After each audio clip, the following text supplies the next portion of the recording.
The end of World War II brought the beginnings of a new kind of life to Carlsbad. Returning servicemen, particularly those who had trained for the Marine Corps at nearby Camp Pendleton, were eager to settle down. In Carlsbad, they found a small coastal farming town whose rural atmosphere began 2 blocks from downtown State Street. The veterans looked at fields and groves extending for miles east and south and saw room to put down their own roots and grow. Modest subdivisions sprouted in old avocado groves. Children soon filled the old Carlsbad school to overflowing, and by 1952, the small town had incorporated itself into a fledgling city. But the commercial and cultural diversions of big city life were a long way off. That's why folks found their entertainment in activities of their own making. Perhaps without knowing it, they were also building the foundation for the community we know today. Join us as we talk to early residents of Carlsbad who remember what they did for fun. I'm Tony Lawson. I am a 7th generation native to this area. My grandparents, great-grandparents were born right here. As kids, the beach was probably one of the most focal points of our recreation. We'd go down sometimes with Mom. I remember as a little kid, we could go down to Tamarack Beach. When that became a parking lot, that was fantastic because you could drive right down to the beach. You back up the station wagon, drop down the tailgate. If it got too hot, we could just lay underneath there and cool down a little bit. Then as we got older, Mom and Dad felt comfortable. It was okay for us to go down and do exploring, and it was safe. And that started to become really one of the real social places for us as kids growing up. I'm Joyce Smith, and I was born here in Carlsbad in 1929 in a little maternity home on 1st Street. And I've been here ever since. In the 50s, Carlsbad was still a small town, and our children could always feel safe in going any place in town. But later in the 60s, it got to be a bigger town and you were a little bit more cautious. My name is Shirley, Brokenshire Wright, and my father was a pastor, and he became pastor here at the Carlsbad Union Church in 1943. We moved from Pasadena down to Carlsbad. I thought at that time that it was really the country, because we had lived in Pasadena where they had sidewalks and all those kinds of things, and we came to Carlsbad with the beach and no sidewalks, and it was wonderful. We went down to the beach about 2 or 3 times a week. Some kids went every day to the beach to work on their tans, pretty much. We tried to get a good tan during the summer so that we could be beautiful when we went back to school. And also we rode on airbags, which were pillowcases many times. We would wet the pillowcase and then you fill it with air, and you swing it around and fill it up with air and tie the end, and then we'd go out in the waves and ride the waves in. My name is Danny Ashcraft, and I came to Carlsbad probably about 1960 when I was about 10 years old, and I've lived in North County all my life. We would go to the beach all year round, and so whether there were lifeguards there or not, we would still be there. And I do remember State Beach was my favorite beach. We walked a lot, you know. I guess as when you're young, especially back then, you didn't mind walking everywhere, and we walked all over Carlsbad. When we were kids, Hoff's Grove wasn't even called Hoff's Grove, it was the forest. So we'd go and explore. Probably the most influential factor for us was curiosity. We'd be heroes, we'd be explorers, we'd do all kinds of different things. We just knew how to have fun as kids and not pay any attention who you were, what, and anything about your background. While the kids played, parents were involved in activities that were the focus of community life. My name is Lavange Batista, and my husband was a career Marine, and he retired after 22 years.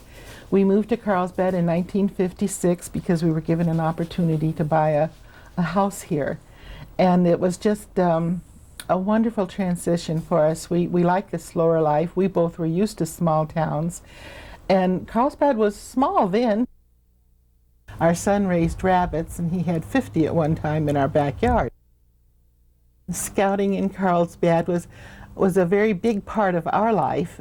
Many times on weekends, Dad would be going one direction with the Boy Scouts, and I'd be going in another direction with the Girl Scouts. The Kellys were so wonderful to open their eucalyptus grove, which has a slight hollow in the center, for the children of Carlsbad to use under supervision for overnight camping. It was primitive camping because the only thing that was brought in that he had there was just a spigot with drinking water.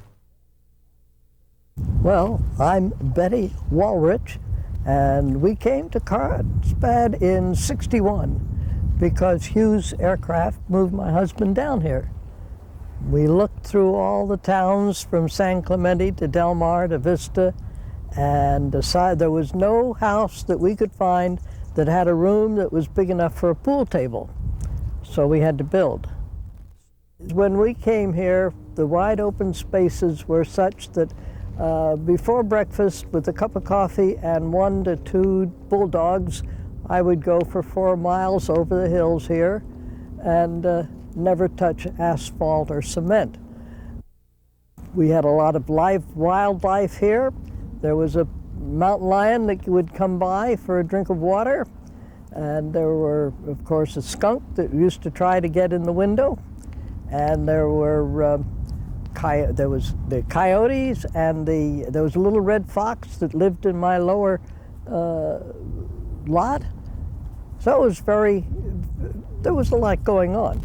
The natural environment and lots of open space were the raw materials of Carlsbad life, but the energy of its citizens was the catalyst for community activities that became the resources for hometown fun. The volunteer firemen really got started in the early 50s, to my recollection, and all of the different men in town that had all these aspirations of being firemen joined the volunteers, and then they took collections and did things, and they were able to buy the first fire truck and put it all together.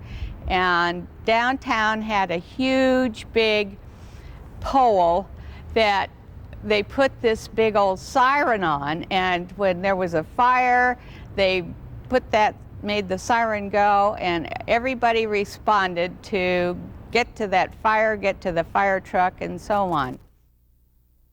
My name is John D. Slater. I came to Carlsbad in 1960, went to work for the city of Carlsbad as the city manager. January 4th, 1960. We had about 9,000 people here, and they weren't all working, but it was a happy little community, a lot of spirit in this place.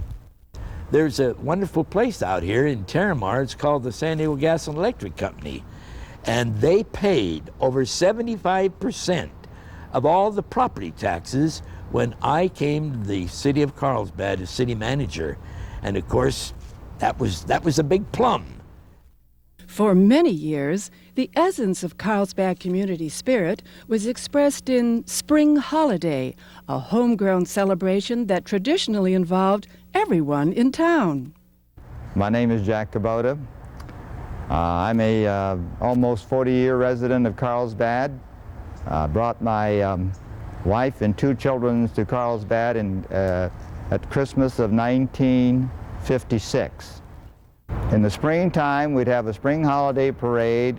All of the community civic enterprises, organizations, the Boy Scouts, the Girl Scouts, the Campfire Girls, all the service clubs, the Rotarians, the Lions, Kiwanians, all of the people would just have an old-fashioned impromptu parade. We had equestrian riders, bicycle riders, people on wagons. People would even haul their ski boats down the parade route. The spring holiday parades were organized by my best friend's father, Mr. Pedley. And I mean, he was the instigator, as we called it then. We had lots and lots of fun doing the floats, generally using some of the flowers locally grown, and having the Boy Scouts, the Cub Scouts, the Girl Scouts, the Brownies, the Academy Band, all of these types of things going down the street. It wasn't a very long parade, and the Women's Club ladies had their zany hat contest at the time, and always were riding in convertible cars, and that was really lots of fun for everyone. I'm Jayce McClellan, a Carlsbad native. One of the neatest memories I have about growing up in town was the annual spring holiday celebration in April.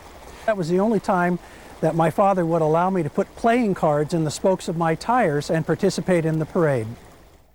When I was, I believe, 8 years old, we won the pet show contest, this little mutt named Tiger. That's what Carlsbad was like. Obviously, for a dog like Tiger and a kid like me to win, it must have been small. Carlsbad children also looked forward to local Christmas celebrations, especially a visit to the firemen's magical village at the fire station.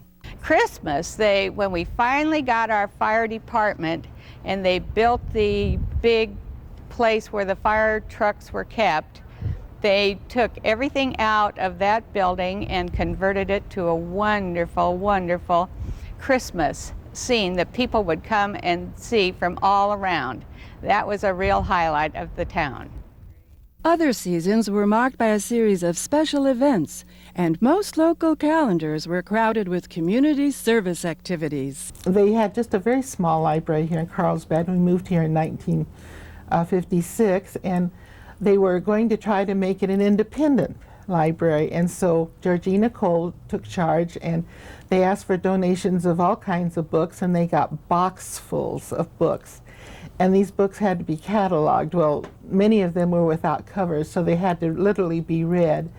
And I'm a fast reader, and I took that job on to help them, and I would write out a little blurb about the book, and they'd type it up and put it in, and it was great. But it was really a service they could use and one I enjoyed doing. We had an outstanding librarian by the name of Georgina Cole, and one of her earliest ideas was she wanted to involve children at all ages and get going with a children's library program. Georgina came to me and insisted that we had to do something for a children's reading room. At the time, I had just joined the Carlsbad Lions Club, and so I went to those bozos, my friends, and asked them if they'd help me get some money and steal some lumber and build a outdoor children's reading area.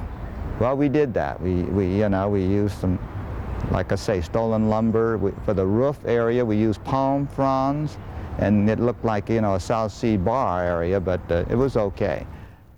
The book fair came in after spring holiday and was, as far as I was concerned, one of the major problems of the whole year, because through the year we marked books. People donated books, and we collected them in various back holes. The first one started out in a hole up on the Kelly Ranch, and then we came down here to another place. It got to where we were marking about 10,000 books, and that's a lot of books. Local politics added another dimension to community life. It was very interesting to take part in anybody's political race. It was something that we were involved in here. Our community was so small, everybody knew everybody, and so you worked diligently on it because you really wanted it to turn out well. And for some reason or other, I got on the Park Commission. The Park Commission was a delightful thing in those days. We met in the old council chambers, which was a little building, little house. We went on horseback and jeep looking for areas that would be useful for parks, such as the La Costa waterfall. My dad served on a committee that went to San Diego for hearings for the 5 freeway, and their proposal, the city fathers thought that it would be better for the freeway to be moved a mile further east back to the El Camino Real area instead of cutting the town in half, as it seemed to us in those days. And he went to San Diego for some hearings, and I remember him telling about speaking at the hearing. But however, it turned out that evidently the hearings were not successful, and they put the freeway right through the center of town and kind of cut the town in half. But it hasn't bothered us too much. Community spirit wasn't the only inspiration for getting involved in Carlsbad. Hardly a project was planned, a program completed, or achievement recognized without a public celebration, which in itself was the occasion of widespread coverage in the local press. Committees met, officers were elected, checks were passed, queens were crowned, and prizes were awarded. All were duly reported, putting lots of local names and faces in print. Friends and neighbors could keep up with each other's doings, and the idea of community service was constantly being reinforced as good times as well as good deeds. Getting to know each other through organized activities invariably led to more informal friendships. There was very little civic social life, you might say. And I remember my first dinner party at which I cooked the meal in a Dutch oven that came across the plains with Kit Carson in the 1840s, cooked it in the fireplace, and we sat on piles of wood and had a very good meal. Progressive dinners were not only something that everyone enjoyed, but it was something that filled a need here in Carlsbad. Many of our homes were not terribly large, but they would suffice for a course. We had a lot of fun at the Twin Inns. My Jackie Kentner was my friend, and she often had birthday parties at her house upstairs in the Twin Inns, and it was a very lavish home above the Twin Inns. We had a famous junior high birthday party above the Twin Inns, and I remember we played Spin the Bottle and all those kinds of games, and we had lots of fun. And over the years, Hughes had a lot of parties here, and that's, I think, a lot of our recollections were Christmas parties and Valentine dances and... But dinner dances. We went to the Concert Association dances were held here, so that's our main recollection. Well, in the early 60s, too, the music was getting a little more raucous at the time and a little more hard beat, and I can remember on a couple of occasions when the place was really packed and people were really getting with it, and Chubby Checker had just invented the twist, and the center of this big dance floor here was making an excursion of what seemed like 8 or 10 inches up and down in the middle.